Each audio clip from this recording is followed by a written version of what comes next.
Hello everyone, my self नवीन कुमार। और एक company जो कि कंस्ट्रक्शन के सेगमेंट में काम करती है। आपको कोई कंस्ट्रक्शन करवाना है, चाहे वो इंस्टीट्यूशन की बिल्डिंग है, फैक्ट्री है या फिर हॉस्पिटल है, जो भी बिल्डिंग अगर आपको क्रिएट करवानी है तो आप इनको कॉन्ट्रैक्ट पे दे सकते हैं काम, और ये कंपनी आपको काम करके देगी। इसी टाइप की एक कंपनी है जिसका नाम है पॉपुलर फाउंडेशंस। ये कंपनी चेन्नई बेस्ड है और ये अपने स्टॉक मार्केट से पैसे उठाना चाह रही है। 13 सितंबर से 18 सितंबर के बीच में कंपनी का आईपीओ खुलने वाला है, जिसके थ्रू कंपनी 20 करोड़ रुपए उठाने की कोशिश करने वाली है। यहाँ पे कंपनी ने फिक्स प्राइस सेट किया है 37 रुपीज़ का, और यहाँ पर कंपनी जो अपनी पूरी वैल्यू जो लगा रही है दैट इज़ 75 करोड़ रुपीज़, जो कि अच्छी खासी वैल्यू, ठीक ठाक वैल्यू लगाई जा रही है। अच्छी खासी वैल्यू क्यों क्यों बोल रहा हूँ, क्योंकि इसके बारे में हम आगे बढ़ते हैं। नेक्स्ट अगर हम देखते हैं कि कंपनी के जो प्रमोटर लोग हैं उनके पास में आईपीओ से पहले 83% शेयर होल्डिंग थी। आईपीओ बाद में 61% रह जाने वाली है, जो कि 75 करोड़ रुपए वाली जो कंपनी है इसके हिसाब से प्रमोटर्स की होल्डिंग काफ़ी कम है, दिख रही है। यहाँ पर कंपनी के जो प्रमोटर लोग हैं अच्छा खासा पैसा उठा रहे हैं। नेक्स्ट अब देख लेते हैं कि कंपनी क्यों पैसे उठा रही है, रीज़न क्या है, क्यों हमें पैसों की ज़रूरत पड़ी। तो ये बोल रहे हैं कि हमारे पास थोड़ा सा लोन ज़्यादा हो गया है, उसको पैसा चुकाना, और दूसरा वर्किंग कैपिटल रिक्वायरमेंट की हम पे थोड़ा सा खर्चा बढ़ने वाला है, जिसके लिए हमें पैसों की ज़रूरत है। बेसिक रीजंस हैं, कुछ ज़्यादा खास यहाँ पर रीजंस नज़र नहीं आ रहे हैं जिसके लिए पर्टिकुलरली कंपनी को लगे कि मुझे पैसों की ज़रूरत है। तो यहाँ पर कुछ पर्टिकुलरली मतलब ज़रूरत होते हुए दिख नहीं रही है। अब नेक्स्ट अब देख लेते हैं कि कंपनी की जो आरएचपी है वो क्या बोलती है यहाँ पर। तो उसके अकॉर्डिंग, वन सेकेंड, ओके। तो कंपनी के जो मेन कर्ता धर्ता हैं उनका नाम है ये वाला अनंत नारायण जी। अब इनके पास में 62% शेयर होल्डिंग थी आईपीओ से पहले, और आईपीओ के बाद में भी अच्छी खासी इन्हीं के पास में रह जाने वाली है। सो यही मेन इस कंपनी के कर्ता धर्ता रहने वाले हैं। नेक्स्ट अगर हम देख लेते हैं कि कंपनी के पास में जो लोगो है, जो कंपनी जो नाम में यूज़ कर रही है ये वाला, ये कंपनी द्वारा रजिस्टर्ड है। साथ में अगर प्रॉपर्टी की बात करते हैं तो कंपनी के पास में एक प्रॉपर्टी भी है जो कंपनी अपने बिजनेस में यूज़ नहीं करती है, दूसरों को रेंट पे दे रखा है, और वो जो दूसरे हैं वो उसको रेजिडेंशियल प्रॉपर्टी की तरह यूज़ करते हैं। साथ में ही कंपनी जितनी भी प्रॉपर्टीज़ यूज़ करती है ऑल आर किराए पे दी हुई हैं, कंपनी ने किराए पे ली हुई हैं दूसरों से।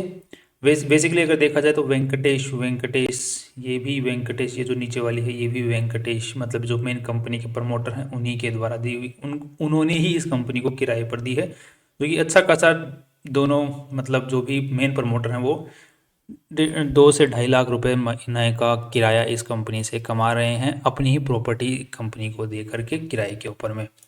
जबकि वो चाहते तो इस प्रॉपर्टी जो कंपनी यूज़ कर रही है इसको कंपनी के नाम पे करके अपनी शेयर होल्डिंग को बढ़वा सकते थे, जिससे कंपनी के जो इन्वेस्टर लोग हैं उनको थोड़ा सा और भरोसा कंपनी में बढ़ता, बट ऐसा नहीं है। साथ में कंपनी आज के दिन अगर हम लोग यहाँ पे चेक करते हैं तो 25 साल से खुली हुई है। 1998 से बनी हुई कंपनी है, 25 साल से खुली हुई है। उसके बावजूद भी यहाँ पे एक नेगेटिव रीज़न ये है कि कंपनी का जो वैल्यू लगा हुआ है आज के दिन भी 75 करोड़ रुपीज़ ही लगा हुआ है, जबकि कंपनी 2022 के अंदर में नेट प्रॉफिट जो आफ्टर टैक्स कमा रही थी वो सिर्फ 48 लाख रुपीज़ ही कमा रही थी। जबकि कंपनी के जो प्रमोटर हैं वो काफ़ी एक्सपीरियंस्ड हैं, उनके पास में अच्छी खासी प्रॉपर्टीज़ हैं, वैल्यूज़ हैं, पैसा है, बट कंपनी कुछ खास कर नहीं पा रही है। जबकि इतनी पुरानी कंपनी होते हुए भी that shows A negative effect impact की कंपनी के जो प्रमोटर लोग हैं, जो मैनेजमेंट है, वो इतना ज़्यादा कुछ कंपनी में इंटरेस्टेड है नहीं। उन्होंने खुद की प्रॉपर्टीज़ बनाने में ज़्यादा इंटरेस्टेड हैं, खुद की जो वैल्यूज़ हैं खुद के जो नाम पे आगे फ्यूचर में खुद के नाम पे करने की के अंदर में ज़्यादा इंटरेस्टेड दिख रहे हैं, क्योंकि मैनेजमेंट के खिलाफ में थोड़ा सा अच्छी पॉइंट नहीं बनता है। नेक्स्ट अगर देखते हैं कंपनी का जो एम्प्लॉयज़ हैं 86 के आसपास में है, और बाकी 500 कॉन्ट्रैक्ट एम्प्लॉयज़ भी कंपनी काम में रहती है। कंस्ट्रक्शन बिजनेस के अंदर में तो जहाँ पे कंस्ट्रक्शन रहेगा वहीं से एम्प्लॉयज़ को, जो लेबर होता है उसको हायर करते हैं और फिर वो कंस्ट्रक्शन के काम को अंजाम देते हैं। आज के दिन हमने वर्कबुक जो ऑर्डर बुक है उसको चेक करने की कोशिश की आरएचपी में, जो कि ऑर्डर बुक की हमें ज़्यादा कुछ खास डिटेल यहाँ पे मिली नहीं है। इसी के साथ में अगर हम लोग चेक करते हैं कंपनी की, अब हम लोग उन चीज़ों को चेक करेंगे जैसे कि बैलेंस शीट वगैरह। तो बैलेंस शीट में हमें क्या देखने को मिलता है कि जो पैसा कंपनी में लगा हुआ है इन्वेस्टर्स का, जो कि प्रमोटर लोगों ने ही मेनली लगाया हुआ है, अब तक वो इन्वेस्टर्स और प्रमोटर्स ने मिलके जो पैसा है वो लगभग 23 करोड़ रुपए लगा हुआ है कंपनी में।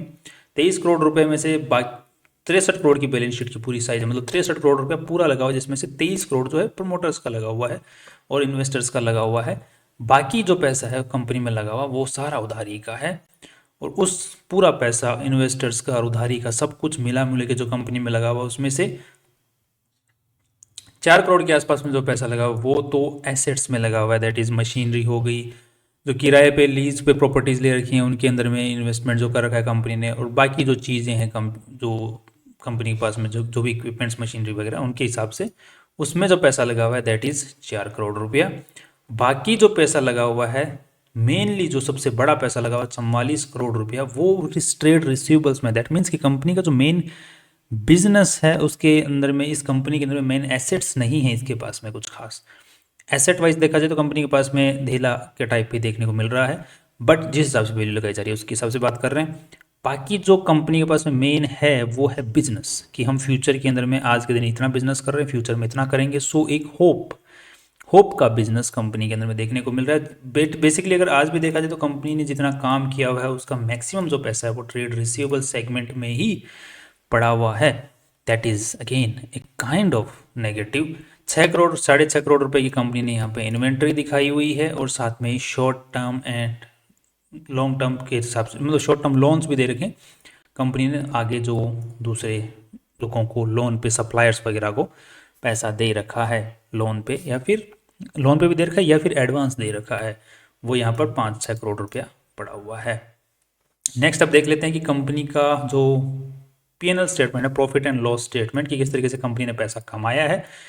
तो यहाँ पर पिछले साल 47 करोड़ की कंपनी ने रेवेन्यू जनरेट किया था, इस साल 52 करोड़ का रेवेन्यू जनरेट किया है, जो कि पिछले साल के मुकाबले लगभग 10% ज़्यादा है।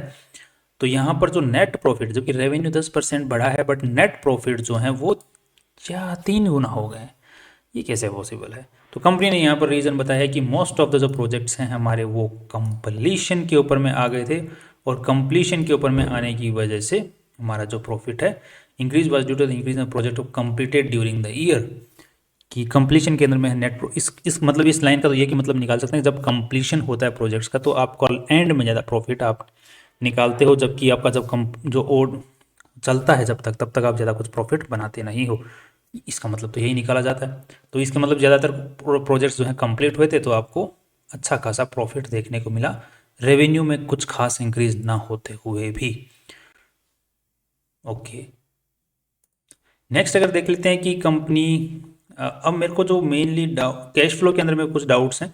कैश फ्लो को अगर हम लोग चेक करते हैं तो कंपनी ने इस बार बोले 5 करोड़ 37 लाख रुपए जबकि हमने कमाए हैं, but cash flow is 4 crore negative because company का 20 करोड़ रुपया ट्रेड रिसीवेबल इस साल बढ़ गया है। कंपनी ने प्रॉफिट कम कमाए हैं बट ट्रेड रिसीवेबल्स काफ़ी अच्छे खासे बढ़ गए हैं। अब मैं इनफैक्ट ये कहूँगा कि 4 करोड़ रुपए ही ट्रेड रिसीवेबल्स नेगेटिव में नहीं है, सॉरी कैश फ्लो नेगेटिव में नहीं है, और भी ज़्यादा नेगेटिव में, बिकॉज कंपनी ने यहाँ पे ट्रेड्स पेएबल जो है that is how many 3 crore, ये 4 करोड़ रुपए के आसपास ट्रेड पेएबल्स की, इसका मतलब कंपनी ने जो उनको पे करना था उनको नहीं किया, जिसकी वजह से कैश फ्लो पॉजिटिव है। तो अगर इसको भी हम ऐड कर दें तो कैश फ्लो 8 करोड़ नेगेटिव में है। इसके अलावा कंपनी ने जो इंटरेस्ट पेमेंट है इसको ऐड कर लिया है, जो कि 1.5 करोड़ रुपया बनता है, तो 8 करोड़ से 9.5 करोड़ रुपया नेगेटिव में चला गया है। इसी के साथ में यहाँ पर हम इन्वेंट्री वाले सेगमेंट को चेक करते हैं, जो कि पिछले साल के मुकाबले घट गई है, तो उस इन्वेंट्री को वापस बढ़ाना पड़ेगा तो पैसा देना पड़ेगा, तो वो भी 3 करोड़ रुपया उसमें वापस ऐड कर दो, तो ये एटलीस्ट जो कैश फ्लो नेगेटिव के अंदर में है that is around 12 crore rupees, that is huge.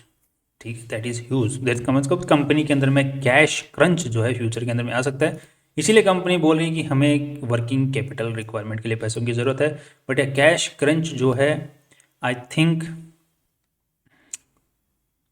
Future में रहने की ज़्यादा उम्मीदें मुझे दिख रही हैं जिस तरीके से, क्योंकि management is not focused mainly on the building the company but actually building their on wealth. तो ये मेरे को एक काफ़ी नेगेटिव पॉइंट दिखता है इस कंपनी के अंदर में।